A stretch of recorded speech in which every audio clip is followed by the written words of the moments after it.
زمین کا ایک ٹکڑا نہیں جس سے آدمی کی روح عارضی طور سے وابستہ ہو جاتی ہے۔ ہند کے مختلف فرقوں کے درمیان دیکھے اور ان دیکھے رابطے کے نکات کے پیش نظر میں باور کرتا ہوں کہ ایک ہم آہنگ کل کی تعمیر ممکن ہے جس کا اتحاد زبردست اختلافات کے باوصف درہم برہم نہیں ہو سکتا اور جنہیں وہ اپنے بطن میں محفوظ رکھ سکتی ہے۔ قدیم ہند کی فکر کا مسئلہ یہ تھا کہ کس طرح ایک بہت سو میں تبدیل ہو گیا اپنی ایکتا کو قربان کیے بغیر۔ آج یہ مسئلہ خلائی رفتوں سے سیاسی زندگی کے فرش پر اتر آیا ہے اور ہمیں اسے معکوس انداز سے حل کرنا ہوگا، یعنی کس طرح کثرت کو وحدت میں تحویل کیا جا سکتا ہے بغیر تکثریت کی نوعیت کو قربان کیے ہوئے۔ جہاں تک ہماری حکمت عملی کی مبادیات کا تعلق ہے، میں کوئی نئی بات نہیں کہہ سکتا۔ ان کے بارے میں اپنے خیالات کا اظہار آل انڈیا مسلم لیگ کے اجلاس الہ آباد کے خطبہ صدارت میں کر چکا ہوں۔ موجودہ خطبے میں ارادہ کرتا ہوں کہ دیگر امور کے علاوہ آپ کے اولاً تو اس صورتحال کے صحیح ادراک میں آئینت کروں اور جو گول میز کانفرنس کے مباحث کے آخری مرحلوں میں ہمارے وفد کے پس و پیش کے رویے کے باوصف ابھر کر سامنے آئی۔ دوم، میں کوشش کروں گا کہ میں اپنی بصیرت کے مطابق یہ ظاہر کر سکوں کہ برطانوی وزیر اعظم کے لندن کانفرنس کے آخر میں اعلان کی روشنی میں ساری صورتحال کا محتاط جائزہ دوبارہ ضروری ہو گیا ہے اور اس کی روشنی میں تازہ حکمت عملی کی تعمیر کس حد تک پسندیدہ ہے۔ اجازت دیجیے کہ میں اپنے وفد کے کام کی مختصر سی تاریخ سے گفتگو کا آغاز کروں۔ اقلیتی کمیٹی کے پہلے دو اجلاس فرقہ وارانہ مسئلے کے علی الترتیب 28 سپتمبر اور 1 اکتوبر 1931 عیسوی کو منعقد ہوئے۔ دونوں بار اجلاس نجی تصفیہ کی خاطر ملتوی کیے گئے۔ مہاتما گاندھی نے مسلم وفد کو بتایا کہ جب تک مسلم وفد ڈاکٹر انصاری کے خلاف عائد پابندی کو نہ ہٹائے گا معاملات آگے نہیں بڑھ سکتے۔ اس امر میں ناکام ہو جانے کے بعد انہوں نے مسلم وفد کو یہ باور کرانے کی کوشش کی کہ وہ ذاتی طور سے مسلم مطالبات سے اتفاق کر لیں گے اور کانگریس ہندوؤں اور سکھوں کو اس سے اتفاق کرنے کے لیے آمادہ کرنے کی کوشش کریں گے، بشرطے کہ مسلمان تین چیزوں سے اتفاق کر لیں: الف، حق بالغ رائے دہی، بے، اچھوتوں کے لیے کوئی خصوصی نمائندگی نہ ہو، جیم، مکمل آزادی کے لیے کانفرنس کا مطالبہ۔ مہاتما نے اس معاملے کو کانگریس کے سامنے پیش کرنے سے انکار کر دیا اور ہندوؤں اور سکھوں سے اس اہتمام کو قبول کرانے کے ضمن میں ان کی مساعی ناکام ہو گئیں۔ 7 اکتوبر کو دو ممتاز ہندو رہنماؤں نے تجویز پیش کی کہ اس سارے معاملے کو 7 ثالثوں کے ایک بورڈ کے سامنے پیش کر دیا جائے۔ اسے بھی ہندوؤں اور سکھوں کے نمائندوں نے مسترد کر دیا۔ 8 اکتوبر کو اقلیتی کمیٹی کا تیسرا اجلاس منعقد ہوا جس میں مہاتما گاندھی نے فرقہ وارانہ مسئلے کے تصفیہ کے ضمن میں اپنی ناکامیوں کو برطانوی حکومت کے کھاتے میں ڈال دیا، یہ کہہ کر کہ اس نے دانستہ طور سے برطانوی ہند کے وفد میں ان کے بقول ایسے لوگوں کو چنا جن کی کوئی نمائندہ حیثیت نہ تھی۔ مسلم وفد کی جانب سے سر محمد شفیع مرحوم نے مہاتما کی ناروا گفتگو کی جس میں مختلف وفود کی نمائندہ حیثیت پر اعتراض کیے تھے، تردید کی اور ان تجاویز کی مخالفت کی جو ان مہاتما کی طرف سے پیش کی گئی تھیں۔ اجلاس ختم ہو گیا اور برطانیہ کے عام انتخابات کی وجہ سے 12 نومبر تک منعقد نہ ہو سکا۔ اس اثنا میں 15 نومبر کو مذاکرات دوبارہ شروع ہو گئے۔ ان مذاکرات کی نمایاں بات پنجاب کے متعلق سر جیفرے کوربیٹ کی اسکیم تھی، اس تجویز سے بہت ملتی جلتی جو میں نے آل انڈیا مسلم لیگ کے الہ آباد اجلاس میں پیش کی تھی۔ اس میں تجویز کیا گیا کہ مخلوط طریقہ انتخاب اپنایا جائے اور قسمت ابنالہ کو پنجاب سے خارج رکھا جائے۔ اسے بھی سکھوں اور ہندوؤں کے نمائندوں نے مسترد کر دیا۔ مخلوط طریقہ انتخاب کے باوصف پنجاب میں مسلمانوں کی اکثریت برداشت نہیں کر سکتے تھے۔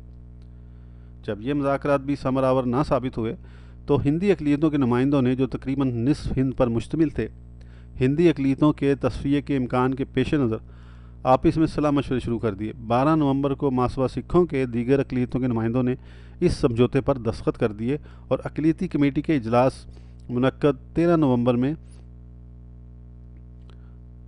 برطانوی وزیر اعظم کے حوالے کر دیا گیا۔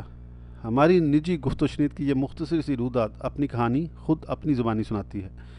یہ بدیہی بات ہے کہ ہمارے مندوبین نے فرقہ وارانہ تصفیے کے ضمن میں اپنی سی پوری کوشش کی وہ واحد چیز جو میرے لیے ایک راز ہے اور شاید ہمیشہ راز ہی رہے، وہ ہمارے ترجمان کا وفاقی ڈھانچہ کمیٹی میں 26 نومبر کا یہ اعلان ہے کہ وہ اس امر سے متفق ہیں کہ صوبائی خود مختاری اور مرکز میں ذمہ داری بیک وقت شروع ہو جائے۔ کیا اس کی وجہ سمجھوتے اور ملک کی ترقی کے لیے بے چینی تھی، یا کچھ متصادم اثرات تھے جو ان کے ذہنوں پر سوار تھے؟ 15 نومبر، جس دن میں نے اپنے وفد سے لا تعلقی کا اظہار کیا، مسلم مندوبین نے فیصلہ کیا تھا کہ وہ وفاقی ڈھانچہ کمیٹی کے مباحث میں حصہ نہیں لیں گے۔ پھر انہوں نے اپنے ہی فیصلے کے خلاف اس مباحث میں کیوں حصہ لیا؟ کیا ہمارے ترجمان وفاقی ڈھانچہ کمیٹی کے ضمن میں 26 نومبر والا اعلان کرنے کے مجاز تھے؟ میں ان سوالات کا جواب دینے کی پوزیشن میں نہیں۔ جو کچھ میں کہہ سکتا ہوں وہ یہ ہے کہ مسلم فرقہ اس اعلان کو ایک سنگین غلطی تصور کرتا ہے، اور مجھے اس باب میں کوئی شک نہیں کہ یہ کانفرنس اس نہایت اہم معاملے پر اپنے خیالات کا پرزور انداز میں اظہار کرے گی۔ آل انڈیا مسلم لیگ کے سالانہ اجلاس کے خطبہ صدارت میں نے کل ہند وفاق کے خلاف اپنی آواز بلند کی تھی۔ بعد ازاں رونما ہونے والے واقعات نے یہ ظاہر کر دیا کہ یہ ہند کی سیاسی ترقی کی راہ میں ایک روڑا ہے۔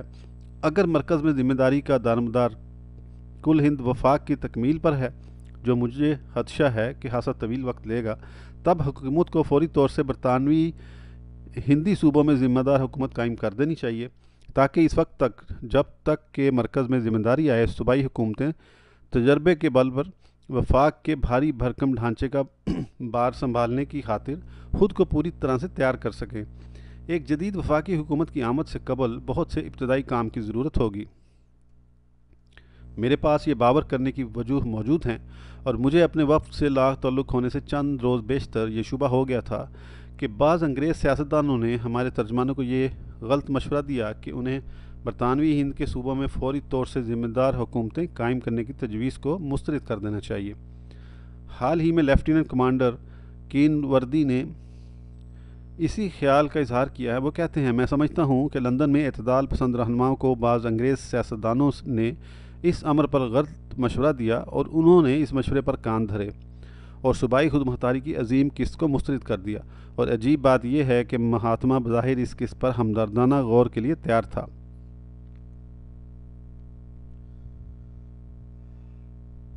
وہ اعتدال پسند رہنما کون ہیں جن کی طرف سے لیفٹیننٹ کمانڈر نے اشارہ کیا ہے؟ سر تیج بہادر سپرو نے لندن میں جو رویہ اختیار کیا، اور اب ان کی اس مشاورتی کمیٹی میں شمولیت کے پیش نظر، جس کا تعلق صوبائی خود مختاری کے فوری نفاذ سے ہے، اس پیراگراف کے مصنف کا اشارہ ہندو اعتدال پسندوں کی طرف تو نہیں ہو سکتا۔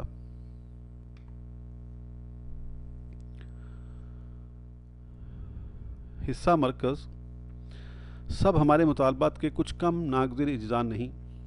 ان نکات پر وزیر اعظم برطانیہ کی خاموشی کا نتیجہ کانگریس کے ساتھ جنگ کی غیر ہموار حکمت عملی اور باقی ماندہ ملک کے ساتھ فقدان امن کی شکل میں ظاہر ہوا۔ کیا ہمیں کانگریس کی موجود تحریک میں اس کے ساتھ شریک ہو جانا چاہیے؟ ایک لمحے کے پس و پیش کے بغیر میرا جواب ہے نہیں۔ اگر غیر نظر سے تحریک کے اسباب کا مطالعہ کیا جائے تو یہ بات بالکل واضح ہو جائے گی۔ کانگریس کی تحریک، میرے خیال میں اس تحریک کی جڑیں خوف اور ناپسندیدگی میں پوشیدہ ہیں۔ کانگریس کے رہنما یہ دعویٰ کرتے ہیں کہ وہ ہند کے عوام کے واحد نمائندہ ہیں۔ آخری گول میں اس کانفرنس نے صاف طور سے یہ واضح کر دیا کہ ایسا نہیں ہے۔ قدرتی طور سے وہ اس نقطہ نظر کو ناپسند کرتے ہیں۔ انہیں اس کا علم ہے کہ انگریز قوم اور باقی ماندہ دنیا ہند میں فرقہ وارانہ مسئلے کے تصفیے کی اہمیت کو پوری طرح سے محسوس کرتی ہے۔ انہیں مزید یہ بھی معلوم ہے کہ ہند کی اقلیتوں نے ایک سمجھوتا کر لیا ہے، اور برطانوی حکومت نے یہ نوٹس دے دیا ہے کہ اگر ہندی آپس میں سمجھوتا کرنے میں ناکام رہے تو وہ خود اپنا ایک عبوری سمجھوتا نافذ کر دیں گے۔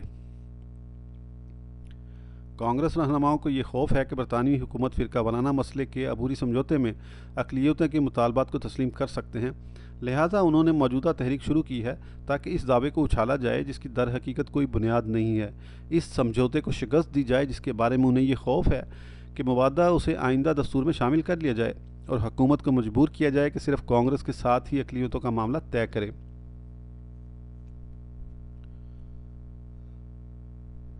کانگریس کی وہ قرارداد جس کے تحت تحریک سول نافرمانی شروع کی گئی نے یہ بات بالکل واضح کر دی ہے کہ چونکہ حکومت نے مہاتما گاندھی کو ملک کا واحد نمائندہ تسلیم کرنے سے انکار کر دیا ہے، اس لیے کانگریس نے سول نافرمانی کا فیصلہ کیا ہے۔ پھر ایک اقلیت اس تحریک میں کیسے شریک ہو سکتی ہے جو اتنی ہی خود اس کے خلاف ہو جتنی کہ حکومت کے خلاف ہے؟ لہٰذا ان حالات میں کانگریس کی موجودہ تحریک میں اس کا ساتھ دینے کا سوال ہی پیدا نہیں ہوتا۔ لیکن اس امر سے بھی انکار نہیں کیا جا سکتا کہ اس وقت آپ کو اہم فیصلے کرنے ہیں۔ مجھے یقین ہے کہ آپ کو فرقے کی موجودہ ذہنی کیفیت سے پوری آگاہی حاصل ہے۔ حکومت کا مسلمانوں کے مطالبات کو تسلیم کرنے میں تاخیر سے کام لینا، دستوری اصلاحات سے قبل ہمارے دلیر سرحدی بھائیوں کے ساتھ جو سلوک روا رکھا گیا ہے، یہ سب کچھ برطانوی حکومت کے طور طریقوں کے بارے میں ہندی مسلمانوں کو شکوک و شبہات میں مبتلا کر رہا ہے، اور بہت سے لوگوں نے تو پہلے ہی یہ سوال کرنا شروع کر دیا ہے کہ کیا سیاسی طور پر مخالف اور اقتصادی طور سے استحصال کرنے والی اکثریت کے خلاف مسلم اقلیت کو تحفظ فراہم کرنے کے لیے تیسرے فریق کا قوت کے طور پر وجود ضروری ہے؟ ایسا معلوم ہوتا ہے کہ ایک بہت بڑی وجہ اور بھی ہے۔ واقعات کا تیز رفتاری کے ساتھ رونما ہونا اور سیاسی دنیا کی صورتحال میں اچانک تبدیلیاں بکثرت ہونا ایک شاہی جمہوریت کو، بالخصوص پارٹی حکومت کو، قطعی حکمت عملی پر طویل مدت تک کاربند رہنے کی اجازت نہیں دے سکتا۔ ایک جدید سیاستدان میں قوت متخیلہ کا فقدان برائی کی بجائے ایک خوبی ہے، اور قوت متخیلہ کا فقدان اعلیٰ سیاسی تصور میں استقامت اور تغیر کو ترتیب دے کر کلیہ بنانے کا اہل نہیں ہوتا۔ اس لیے جدید سیاست لمحہ بہ لمحہ کے حساب سے زندگی گزارتی ہے۔ لہٰذا ہند کی طرح ایک غلام ملک میں تعاون کرنے والے فرقے قدرتی طور سے یہ سوچنے پر مجبور ہو جاتے ہیں کہ حکومت کے کڑے وقت میں ان کے پختہ سیاسی رویے کی کسی بھی سیاسی پارٹی کے نزدیک کوئی قدر و قیمت نہیں ہوتی جو کسی بھی وقت انگلستان میں برسر اقتدار آتی ہے۔ انگلستان میں سیاسی جماعتوں کا مسلک اور نصب العین خواہ کچھ بھی کیوں نہ ہو، آپ کو اپنی حکمت عملی کی اساس روشن خیالی اور اپنے مفاد پر مرکوز رکھنی چاہیے، اور اسے اس انداز سے وضع کیا جانا چاہیے کہ وہ پوری انگریز قوم کو متاثر کرے۔ یہ ایک حماقت ہے کہ ہم ایسی جنگ لڑیں جس کی کامیابی کے ثمرات وہ وصول کر لیں جو یا تو مخالف ہو یا جنہیں ہماری جائز سیاسی امنگوں سے کوئی دلچسپی نہ ہو۔ موجودہ حالات ایسے ہیں کہ کسی ایسی حکمت عملی کے خد و خال پر غور و فکر کیا جائے جو فرقے کی فوری مشکلات کا مداوع کر سکے۔ یہ آپ کا فریضہ ہے کہ میں نے جس امکان کا خدشہ ظاہر کیا ہے وہ ختم ہو جائے، اور آپ جس اقدام کا مشورہ دیں اس کے فوائد سے آخر کار آپ کا فرقہ بہرہ مند ہو۔ برطانوی حکومت کا رویہ۔ اجازت دیجیے کہ میں جس قدر ممکن ہو صاف صورتحال کا ذکر کر دوں۔ برطانیہ نے فرقہ وارانہ مسئلے کے ضمن میں ایک عبوری تصفیے کے اعلان کا فیصلہ کیا تھا، اس صورت میں کہ اپنے رہنماؤں کی دوسری گول میز کانفرنس سے واپسی کے بعد ہند کے فرقے اس مسئلے کے ضمن کوئی باہمی تصفیہ نہ کر سکے۔ یہ وعدہ برطانیہ کی تیسری پارٹی کی حیثیت اس کے دعوے اور حکمت عملی سے عین مطابقت رکھتا ہے، جس کے ہاتھ میں ہند کے اندر مختلف متحارب فرقوں کے درمیان توازن بھی ہے۔ تاہم برطانوی حکومت کا موجودہ رویہ یہ ظاہر کرتا ہے کہ وہ ہند میں غیر جانبدارانہ توازن قائم رکھنے والے کی حیثیت سے کام کرنے کا ارادہ نہیں رکھتا، اور بالواسطہ طریقے سے ہندی فرقوں کو جو اصلاً ہندو اور مسلمان ہیں ایک طرح کی خانہ جنگی کی طرف دھکیل رہی ہے۔ ہم نے کوشش کی کہ اکثریتی فرقہ ان تحفظات کو تسلیم کر لے جنہیں ہم بحیثیت ایک قوم جو اپنی زندگی گزارنے کا عزم رکھتی ہے کلیتاً مٹ جانے کا خطرہ مول لے کر ہی ترک کر سکتے ہیں، لیکن ہم نے اسے اکثریتی فکرے کو غیر رضامند پایا۔ متبادل یہ تھا کہ برطانیہ سے انصاف کی آس لگاتے، جس نے اس دن سے جب اس نے مسلمانوں سے ملک اپنے قبضے میں لیا تھا یہ دعویٰ کر رکھا ہے کہ وہ، جیسا کہ میں نے اوپر کہا، ہند میں توازن قائم رکھنے میں غیر جانبدارانہ کردار ادا کرے گا۔ ان کے معاملے میں بھی ہم دیکھتے ہیں کہ پرانی برطانوی جرأت اور صاف گوئی مسلسل تبدیل ہونے والی حکمت عملی سے بدل گئی ہے، جو اعتماد پیدا نہیں کر سکتی، اور ایسا معلوم ہوتا ہے کہ اس کا مقصد صرف ہند میں اپنا الو ہی سیدھا کرنا ہے۔ اس طرح مسلمان فرقے کو اس سوال کا سامنا ہے کہ کیا یہ فرقے کے مفاد میں ہے کہ وہ اپنی اس حکمت عملی کو مزید کچھ عرصے کے لیے جاری رکھے جس نے اب تک صرف برطانیہ کی مشکلات کو ہی رفع کیا ہے اور اپنے فرقے کو کوئی فائدہ نہیں پہنچایا۔ یہ ایسا سوال ہے جس کے بارے میں کھلی کانفرنس کو فیصلہ کرنا چاہیے۔ فی الوقت صرف میں اتنا ہی کہہ سکتا ہوں کہ اگر آپ اس حکمت عملی کو جاری نہ رکھنے کا فیصلہ کریں تو آپ کو اپنے سارے فرقے کو اس قربانی کی خاطر تیار کرنا پڑے گا جس کے بغیر کوئی خوددار قوم باوقار زندگی بسر نہیں کر سکتی۔ ہندی مسلمانوں کی تاریخ کا نہایت نازک لمحہ آن پہنچا ہے، اپنا فریضہ ادا کرو یا مٹ جاؤ۔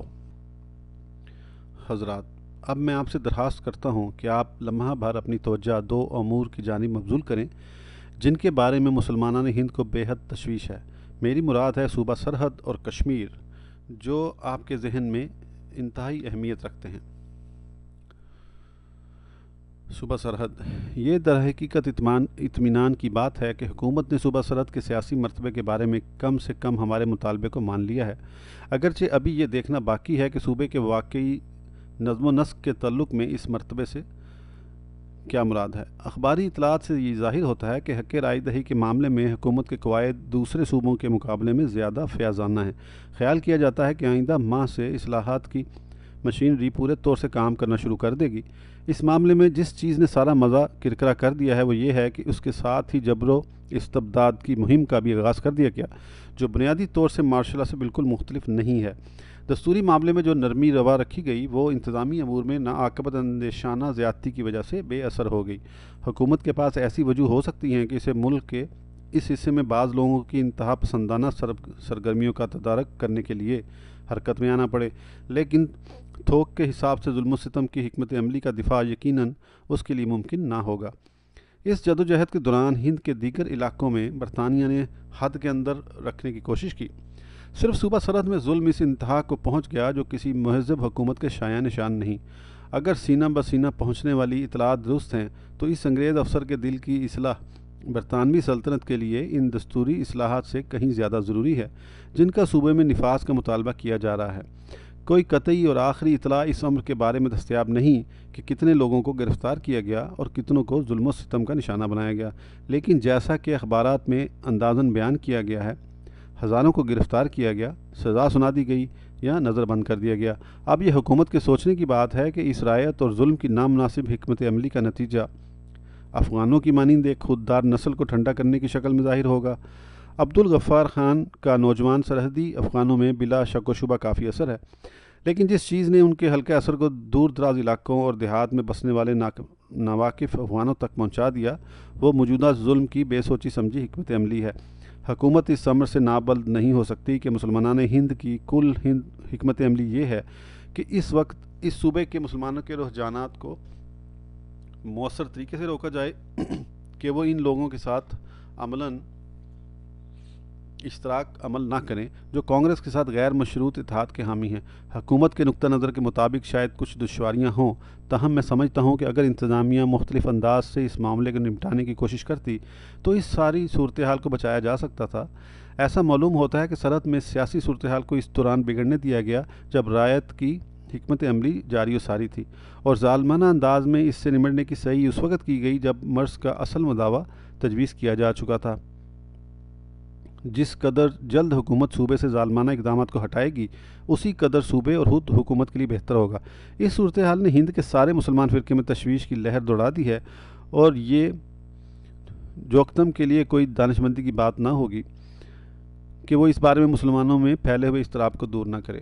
کشمیر، جہاں تک کشمیر کا تعلق ہے، میرے لیے مطلق ضروری نہیں ہے کہ میں اس ملک میں حال ہی میں رونما ہونے والے واقعات کا تاریخی پس منظر بیان کروں۔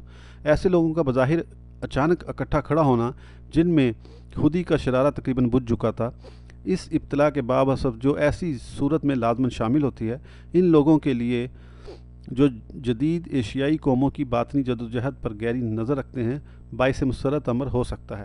کشمیر کے لوگوں کا مطالبہ بالکل منصفانہ ہے، اور مجھے اس باب میں مطلق شبہ نہیں کہ ذہین اور تباہ لوگوں میں اپنی شخصیت کی حقیقت کے بارے میں ادراک کا دوبارہ ابھرنا آخرکار نہ صرف ریاست بلکہ من حیث المجموع سارے ہند کے لوگوں کے لیے طاقت کا سرچشمہ ثابت ہوگا۔ جو چیز سب سے زیادہ قابل مذمت ہے وہ یہ ہے کہ فرقہ وارانہ کشیدگی جو ہند میں موجود ہے اور مسلمانان ہند کی اپنے کشمیری بھائیوں کے ساتھ قدرتی ہمدردی نے ہندوؤں میں جوابی ایجیٹیشن کو رات دے دی ہے، جس کا اصل مقصد ایک ظالم انتظامیہ کو بچانا تھا، اور اس نے اس کے ناگزیر نتائج اور عواقب کو پان اسلامک منصوبے اور انگریزوں کی کشمیر پر قبضے کی سازشوں کے تخیلاتی نام دے دیے ہیں۔ اس نوع کے ایجیٹیشن اور کشمیر کے مسئلے کو فرقہ وارانہ رنگ دینے کا صرف ایک ہی نتیجہ ہو سکتا تھا، یعنی تشددانہ زدرج توبیخ جو ریاست میں طویل لاقانونیت پر منتبہ ہو۔ اخباری اطلاعات راوی ہیں کہ صوبہ جموں کے کچھ حصوں میں نظم و نسق مکمل طور سے درہم برہم ہو گیا، اور یہ صرف برطانوی فوجوں کی موجودگی ہے جو معاملے پر قابو پائے ہوئے ہے۔ کم سے کم ان مقامات پر جہاں وہ موجود ہے، بہت سے مقامات پر ریاستی حکام بے حد تشددانہ اور شرمناک مظالم ڈھا رہے ہیں۔ اس کے بارے میں زبانی اطلاعات موصول ہو رہی ہیں۔ ایسے حالات میں تحقیقاتی کمیشن کا بھی کوئی فائدہ نہیں ہوتا۔ مڈلٹن رپورٹ، جس نے اہم حقائق کو تسلیم کیا لیکن اس نے درست نتائج اخذ نہ کیے جا سکے، پہلے ہی مسلمانوں کو مطمئن کرنے میں ناکام رہی۔ سچ تو یہ ہے کہ معاملہ اس منزل سے گزر چکا ہے جہاں تحقیقاتی کاوشیں مؤثر نتائج پیدا کر دیتی ہیں۔ ساری دنیا کے لوگوں میں خود آگہی کا شعور صرف ایک ہی تقاضا کرتا ہے کہ جو انتظامیہ ان پر حکومت کرتی ہے اس میں زیادہ سے زیادہ شر کی منفی خواہش کو حق کے طور پر تسلیم کیا جائے۔ سیاسی ولی کی سرپرستی میں حکومت زمانہ قدیم کے لوگوں کے لیے خوب ہے، لیکن یہ خود ایک انتظامیہ کے بہترین مفاد میں ہے کہ جب بدلتے ہوئے رویے انقلابی اصلاحات کا مطالبہ کریں تو وہ پہلو تہی نہ کرے۔ دیگر چیزوں کے علاوہ جو شاید کشمیر کی خصوصی صورتحال کے باعث پیدا ہوئیں، اس ملک کے لوگ کسی بھی نوعیت کی ایک مجلس قانون ساز کا مطالبہ کرتے ہیں۔ ہمیں امید کرنی چاہیے کہ ریاست کے فرمانروا اور حکومت ہند کے ارباب اختیار عوام کے اس مطالبے پر جس قدر ممکن ہو ہمدردانہ انداز میں غور کریں گے۔ بلا شبہ نئے وزیر اعظم مخصوص برطانوی انتظامیہ کی فراست کو کام میں لے کر مسئلے کی تہ تک پہنچنے کی کوشش کریں گے اور نہایت نفیس مگر پسماندہ لوگوں کو سرگرمیوں کا موقع دیں گے، جنہوں نے قدیم ہند کو بعض بہترین دانش مند فراہم کیے اور بعد ازاں مغل ثقافت میں حقیقی حسن کا اضافہ کیا۔ ممکن ہے کہ کشمیر میں دستوری اصلاحات کی راہ میں کچھ دشواریاں ہوں، جیسا کہ ہمارے ملک میں بھی ہیں، لیکن دائمی امن و امان کے مفاد کا تقاضا ہے کہ ان دشواریوں پر جلد از جلد قابو پا لیا جائے۔ اگر موجودہ افراتفری کا غلط مطلب سمجھ لیا گیا اور اس کے اسباب کو ان جہتوں میں تلاش کیا گیا جہاں وہ موجود نہیں ہیں، تو مجھے خدشہ ہے کہ حکومت کشمیر اپنے مسئلے کو اور زیادہ پیچیدہ بنا لے گی۔ لہٰذا یہ بالکل واضح ہے کہ برطانوی حکومت کا ہمارے مطالبات کے بارے میں رویہ اور صوبہ سرحد اور کشمیر میں نازک صورتحال ہماری فوری توجہ کی متقاضی ہے، لیکن جو امور ہماری فوری توجہ کا تقاضا کرتے ہیں صرف وہ ہی ہماری تشویش کا سبب نہیں ہیں۔ ہمیں ان قوتوں کا بھی ادراک ہونا چاہیے جو خاموشی سے مستقبل کو ڈھالنے میں مصروف ہیں، اور ملک میں واقعات کے رونما ہونے کی ممکنہ سمت کے پیش نظر کام کا ایک کم و بیش مستقل نوعیت کا پروگرام رکھنا چاہیے۔ ہند میں موجودہ جدوجہد کو بعض اوقات ہند کی مغرب کے خلاف بغاوت کا نام دیا جاتا ہے۔ میں نہیں سمجھتا کہ یہ مغرب کے خلاف بغاوت ہے، کیونکہ ہند کے لوگ انہیں اداروں کا مطالبہ کر رہے ہیں جن کا خود مغرب علمبردار ہے۔ کیا انتخابات کا جوا، پارٹی رہنماؤں کا تزک اور چشم اور مجالس قانون ساز کی خالی خولی شان و شوکت کسانوں کے ایک ملک کے لیے سازگار ہوگی جن کے لیے جدید جمہوریت کے روپے پیسے والی اقتصادیات کلیتاً ناقابل فہم ہے؟ یہ بالکل ایک علیحدہ سوال ہے۔ ہند کی تعلیم یافتہ شہری آبادی جمہوریت کا مطالبہ کرتی ہے۔ اقلیتیں جو خود کو علیحدہ ثقافتی وحدتیں تصور کرتی ہیں اور اس خوف سے کہ فی نفسہ ان کا وجود داؤ پر لگا ہوا ہے، تحفظات کا مطالبہ کرتی ہیں جو اکثریتی فرقہ بوجوہ تسلیم کرنے سے انکار کرتا ہے۔ اگر ہم ہند پر غور کریں تو اکثریتی فرقہ بظاہر نظریاتی طور پر درست قوم پرستی پر یقین رکھتا ہے، بشرطے کہ ہم مغربی مقدمات سے استدلال کریں جو حقائق کی تکذیب کرتے ہیں۔ اس طرح ہند کی موجودہ جدوجہد میں حقیقی فریق انگلستان اور ہند نہیں ہیں بلکہ وہ ہیں اکثریتی فرقہ اور ہند کی اقلیتیں، جو مغربی جمہوریت کا اصول قبول کرنے کی متحمل نہیں ہو سکتی جب تک اس میں مناسب ترمیم کر کے اسے ہند میں زندگی کی حقیقتوں سے سازگار نہ بنا دیا جائے۔ نہ ہی مہاتما گاندھی کے سیاسی حربے نفسیاتی اعتبار سے بغاوت کہلائے جانے کے حقدار ہیں۔ یہ حربے مغربی اور مشرقی شعور کی دو متخالف اقسام کے باہمی رابطے کا نتیجہ ہیں۔ مغربی دنیا کے آدمی کا ذہنی تانہ بانہ نوعیت کے لحاظ سے تاریخ وار ہوتا ہے، وہ زندہ رہتا ہے، حرکت کرتا ہے اور اس کا وجود وقت کی حدود میں مقید رہتا ہے۔ مشرقی آدمی کا عالمی شعور غیر تاریخی ہوتا ہے۔ مغربی آدمی کے نزدیک اشیاء بتدریج عالم وجود میں آتی ہیں، ان کا ماضی، حال اور مستقبل ہوتا ہے۔ مشرقی آدمی کے مطابق یہ فوراً ہی ضم ہو جاتی ہیں، یہ غیر زمانی ہوتی ہیں اور محض آن حاضر میں موجود ہوتی ہیں۔ یہی وجہ ہے کہ اسلام جو مرور زمانہ کو حقیقت کی علامت گردانتا ہے، ایشیا کی جامع تصویر میں خلل اندازی کرتا نظر آتا ہے۔ مغربی قوم کی حیثیت سے انگریز یہی سوچ سکتے تھے کہ ہند میں سیاسی اصلاحات باقاعدہ تدریجی ارتقاء کے عمل کے طور سے آنی چاہیے، جبکہ مہاتما گاندھی کو ایک مشرقی آدمی کی حیثیت سے اس رویے میں اختیار منتقل کرنے کے غیر دانشمندانہ پس و پیش کے علاوہ اور کچھ نظر نہیں آتا، اور فوری حصول کی خاطر تباہ کن منفی حربے آزماتا ہے۔ دونوں بنیادی طور پر ایک دوسرے کو سمجھنے سے قاصر ہیں۔ نتیجتاً ایک بغاوت کی صورتحال پیدا ہو گئی ہے، تاہم یہ حالات ایک طوفان کی آمد کی خبر دیتے ہیں جو نہ صرف سارے ہند پر بلکہ باقی ماندہ ایشیا پر بھی چھا جائے گا۔ یہ لازمی نتیجہ ہے ایک سیاسی تہذیب کا جس نے آدمی کو ایک قابل استحصال شے کے طور سے دیکھا ہے، ایک شخصیت کے طور پر نہیں، جس کی خالصتاً ثقافتی قوتیں نشوونما کرتی ہیں۔ ایشیائی قومیں اقتصادیات کے خلاف یقیناً علم بغاوت بلند کریں گی جسے مغرب نے جنم دیا ہے اور اقوام مشرق پر مسلط کر دیا ہے۔ ایشیا جدید مغربی سرمایہ دارانہ نظام کو نہیں سمجھ سکتا جس میں انفرادیت بے مہار ہوتی ہے۔ وہ دین جس کی آپ نعمت کرتے ہیں وہ فرد کی قدر و قیمت کو تسلیم کرتا ہے اور اسے یہ تربیت دیتا ہے کہ وہ اپنا سب کچھ اللہ اور انسان کی خدمت کے لیے وقف کر دے۔ اس کے امکانات ابھی ختم نہیں ہوئے۔ یہ ابھی ایک نئی دنیا تخلیق کر سکتا ہے جس میں آدمی کا معاشرتی رتبہ اس کی ذات اور رنگ سے متعین نہیں کیا جاتا، یہاں اس دولت سے جو وہ کماتا ہے، بلکہ اس نوع کی زندگی سے جو وہ بسر کرتا ہے، جہاں غریب امیر پر ٹیکس لگاتا ہے، جہاں انسانی معاشرے کی بنیاد پیٹوں کی مساوات پر نہیں بلکہ جذبوں کی مساوات پر ہوتی ہے، جہاں ایک اچھوت بادشاہ کی بیٹی سے شادی کر سکتا ہے، جہاں نجی ملکیت ایک امانت ہے، اور جہاں سرمایہ کو اتنا ذخیرہ کرنے کی اجازت نہیں دی جاتی کہ وہ دولت کے اصل پیدا کرنے والے پر برتری حال کر لے۔ تاہم آپ کے دین کے اعلیٰ و ارفع تصور کو ازمنہ وسطیٰ کے ماہرین دینیات اور قوانین کے چنگل سے آزاد کرانا ہوگا۔ روحانی طور سے ہم افکار و جذبات کے بندی خانے میں رہ رہے ہیں جنہیں ہم نے صدیوں کے دوران خود اپنے ارد گرد تانے بانے کی شکل میں بن دیا ہے۔ کیا ہمیں جو پرانی نسل کے لوگ ہیں یہ کہا جا سکتا ہے کہ ہم نوجوان نسل کو اس اقتصادی، سیاسی اور مذہبی بحران کا مقابلہ کرنے کی خاطر تیار کرنے میں ناکام رہے، جو عصر حاضر ممکنہ طور سے اپنے جلو میں لا سکتا ہے؟ پوری قوم کو اپنی موجودہ ذہنیت کی مکمل قلب ماہیت کی ضرورت ہے تاکہ وہ دوبارہ نت نئی خواہشات اور مقاصد کے تقاضوں کو محسوس کرنے کے اہل بن سکے۔ ہند کے مسلمان نے مدت عدیہ سے خود اپنی باطنی زندگی میں جھانکنا چھوڑ دیا ہے، زندگی کو پوری ٹمٹماہٹ اور رنگینی کے ساتھ جینا چھوڑ دیا، اور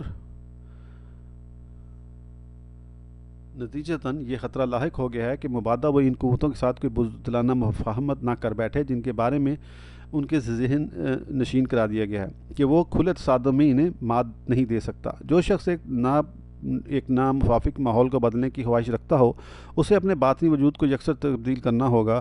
اللہ کسی قوم کی حالت تبدیل نہیں کرتا تاکہ وہ خود اپنے حالات تبدیل کرنے کی غرض سے پہل نہ کرے۔ اس کے لیے انہیں اپنی روزمرہ کی سرگرمیوں کے خطے کو ایک قطعی نصب العین کی روشنی سے مسلسل منور کرنا ہوگا۔ اپنی باطنی زندگی کی آزادی کے بارے میں پختہ یقین کے بغیر کچھ حاصل نہیں ہوتا۔ محض یقین ہی کسی قوم کی نظر منزل پر مرکوز رکھتا ہے اور دائمی بے چینی سے بچاتا ہے۔ ماضی کے تجربے نے آپ کو جو سبق دیا ہے اسے حرص جاں بنا لیجئے، کسی طرف سے بھی کوئی توقع نہ رکھیے، اپنی خودی کی ساری توانائیاں تکمیل ذات پر صرف کر دیجئے، مادی وسائل کو حقیقی شخصیت کی تعمیر کے لیے بروئے کار لے آئیں تاکہ آپ کی ساری امنگیں پوری ہو جائیں۔ مسولینی کا قول تھا کہ وہ جس کے پاس فولاد ہے اس کے پاس روٹی ہے۔ میں اس میں تھوڑی سی ترمیم کی جسارت کرتا ہوں اور کہتا ہوں جو خود فولاد ہے اس کے پاس ہر چیز ہے۔ سخت کوش ہو جائیے اور محنت سے کام کیجیے، یہی انفرادی اور اجتماعی زندگی کا سارا راز ہے۔ ہمارا مطمع نظر بالکل متعین ہے اور وہ یہ ہے کہ ہم آئندہ دستور میں اسلام کے لیے ایک ایسی پوزیشن حاصل کر سکیں جو اسے اس ملک میں اپنی تقدیر سنبھالنے کے لیے مواقع مہیا کر سکے۔ اس نصب العین کی روشنی میں یہ ضروری ہے کہ قوم کی ترقی پسند قوتوں کو بیدار کیا جائے اور ان کی اب تک کی خوابیدہ توانائیوں کو منظم کیا جائے۔ زندگی کا شرارہ کسی سے مستعار نہیں لیا جا سکتا، اسے خود اپنی روح کے نہاں خانے میں روشن کرنا ہوگا۔ اس کے لیے پرخلوص تیاری اور نسبتاً مستقل پروگرام کی ضرورت ہوگی۔ تو ہمارا آئندہ کا پروگرام کیا ہونا چاہیے؟ میری رائے یہ ہے کہ یہ جزوی طور پر سیاسی اور جزوی طور پر ثقافتی ہونا چاہیے۔ اس ضمن میں میں آپ کے غور و خوض کی غرض سے چند تجاویز پیش کرنے کی جسارت کرتا ہوں۔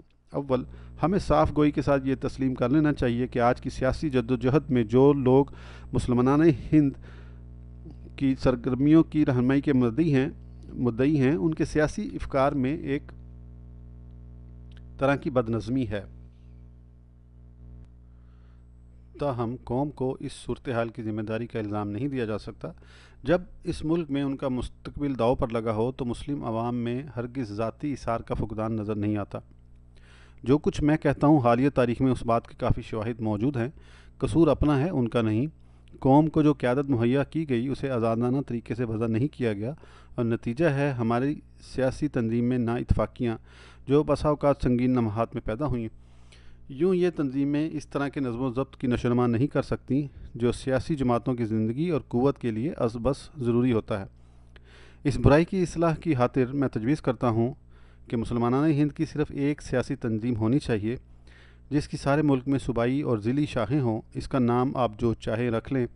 جو چیز لازمی ہے وہ یہ ہے کہ اس کا دستور ایسا ہو کہ کسی بھی سیاسی مکتب فکر کے لیے برسر اقتدار آنا اور اپنے خیالات اور طریقوں کے مطابق قوم کو رہنمائی مہیا کرنا ممکن ہو۔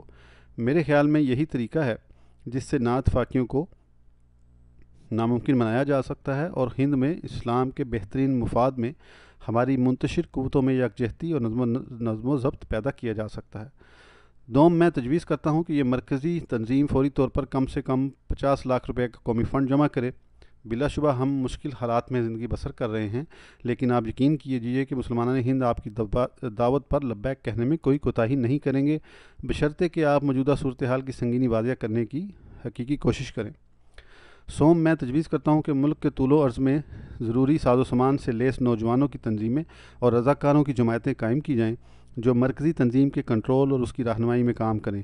وہ خاص طور سے اپنے آپ کو سماجی خدمت، اصلاح رسوم، قوم کی اقتصادی تنظیم اور قصبات اور دیہات میں معاشی پروپیگنڈا کے لیے وقف کر دیں، بالخصوص پنجاب میں جہاں مسلم کاشتکاروں کے بے پناہ قرضے اس وقت ان کا انتظار نہیں کر سکتے جب زرعی شعبے میں انقلاب کے ذریعے سخت اقدامات بروئے کار لائے جائیں گے۔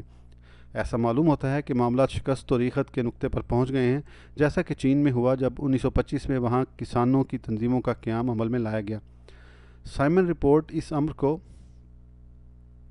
تسلیم کرتی ہے کہ کسان اپنی آمدنی کا بڑا معقول حصہ ریاست کو ادا کر دیتا ہے۔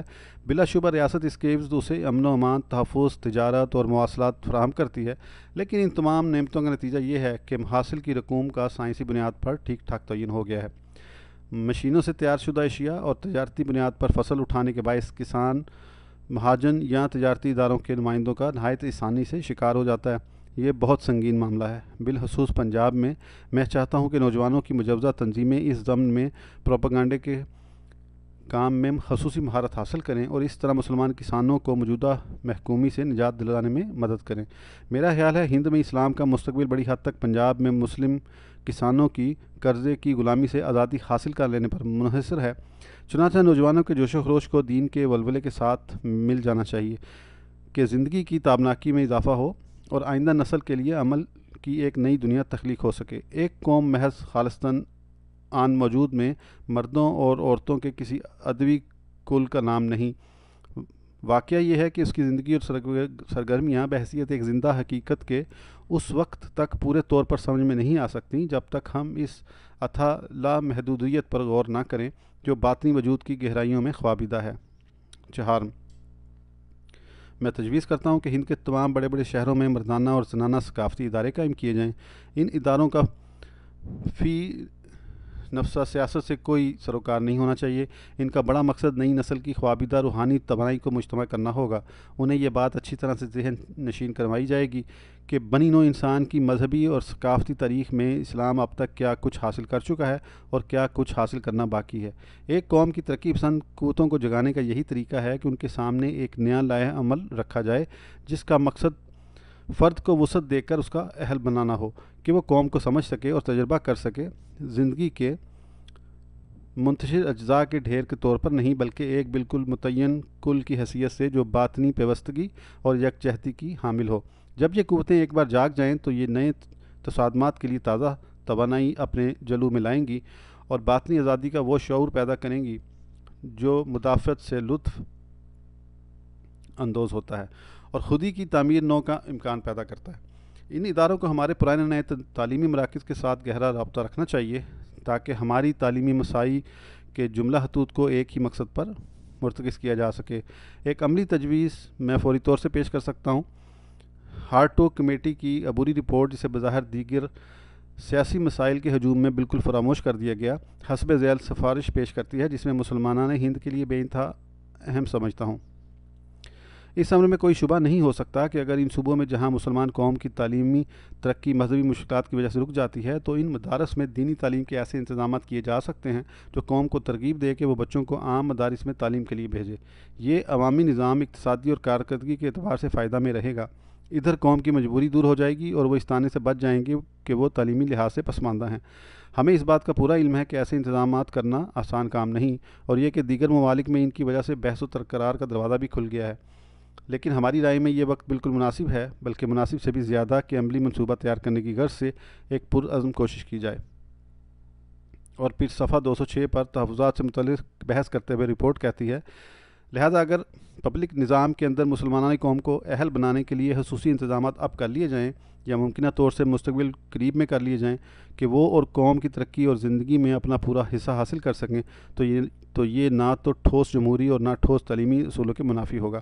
کاش ہم کہہ سکتے کہ کوئی تحفظات ضروری نہیں، اور یہ یقیناً ہماری خواہش ہوگی کہ یہ تحفظات ممکنہ طور سے کم از کم ہوں۔ تعلیمی نظام کی پیچیدگیاں بذات خود ناپسندیدہ ہوتی ہیں، لیکن چونکہ ہم یہ سمجھتے ہیں کہ مسلمان قوم کو اس کی موجودہ پسماندہ حالت میں چھوڑنے کا یہ ایک ضروری متبادل ہے، اور الگ الگ اداروں کے نظام میں مواقع تلاش کرنے کی بجائے ہمیں یہ کہنے میں کوئی باک نہیں کہ یہ متبادل قومی حکمت عملی کے وسیع تر اسباب میں بالکل جائز ہے۔ مجوزہ ثقافتی ادارے یا جب تک وہ قائم نہیں ہوتے، آل انڈیا مسلم کانفرنس کا یہ فریضہ ہے کہ وہ یہ دیکھے کہ یہ سفارشات جو ہماری قوم کی مجبوریوں کے واضح ادراک پر مبنی ہیں بروئے کار لائی جائیں۔ پنجم، میں تجویز کرتا ہوں کہ علماء کی ایک مجلس قائم کی جائے جس میں وہ مسلم وکلاء شامل ہوں جنہوں نے جدید فقہ کی تعلیم حاصل کی ہے۔ مقصد یہ ہے کہ جدید حالات کی روشنی میں اسلامی قانون کی حفاظت، اس کی توسیع اور اگر ضروری ہو تو نئی تعویل کا اہتمام کیا جائے۔ یہ کام اسلام کے بنیادی اصولوں کی روح کے نزدیک رہتے کیا جائے۔ اس مجلس کو آئینی اعتبار سے تسلیم کیا جائے تاکہ مسلمانوں کے پرنسپل لاء پر اثر انداز ہونے والا کوئی مسودہ قانون سازی کے مراحل سے اس وقت تک نہ گزر سکے جب تک اسے اس مجلس کی منظوری حال نہ ہو جائے۔ مسلمانان ہند کے لیے اس تجویز کی خالصتاً عملی قدر و قیمت سے قطع نظر ہمیں یہ یاد رکھنا چاہیے کہ جدید دنیا مسلم اور غیر مسلم دونوں کو اسلام کے قانونی ادب کی لامحدود قدر و قیمت کا اندازہ لگانا ہے، اور سرمایہ دارانہ دنیا کے لیے اس کی اہمیت کا بھی، جس کے اخلاقی معیار آدمی کے اقتصادی رویے کے قابو سے باہر ہو گئے ہیں۔ اس نوع کی مجلس سے، جیسی کہ میں نے تجویز کی ہے، مجھے یقین ہے کم سے کم اس ملک میں اسلام کے معمول کے اصولوں کی گہری سوجھ بوجھ پیدا ہوگی۔ اس خطبے کا یہاں پہ اختتام ہو گیا۔ الحمدللہ یہ بھی یہ پورا ایک ہی ویڈیو میں کمپلیٹ ہو گیا۔ تو انشاءاللہ پھر دوسری تقریر یا خطبے کے ساتھ حاضر ہوں گا۔ اس وقت تک کے لیے اجازت دیجیے۔ اس کو پلیز شیئر کریں زیادہ سے زیادہ، اور سبسکرائب بھی کریں۔ آپ سبسکرائب کوئی نہیں کر رہا، میں دیکھ رہا ہوں۔ خیر، میرا مقصد تو علم پھیلانا ہے، ان کا یہ نالج آگے چلانا ہے کہ آڈیو زیادہ سے زیادہ لوگ سنیں۔ باقی اس کو آگے جو شوقین دوست ہیں آپ کے، ایسی چیزیں جنہیں سننے کا شوق ہو، جنہیں علامہ اقبال کی تقریریں اور ان کے اقتباسات وغیرہ سننے کا شوق ہو، تو ان کے ساتھ شیئر کریں۔ پھر انشاءاللہ ملاقات ہوتی ہے۔ اللہ حافظ۔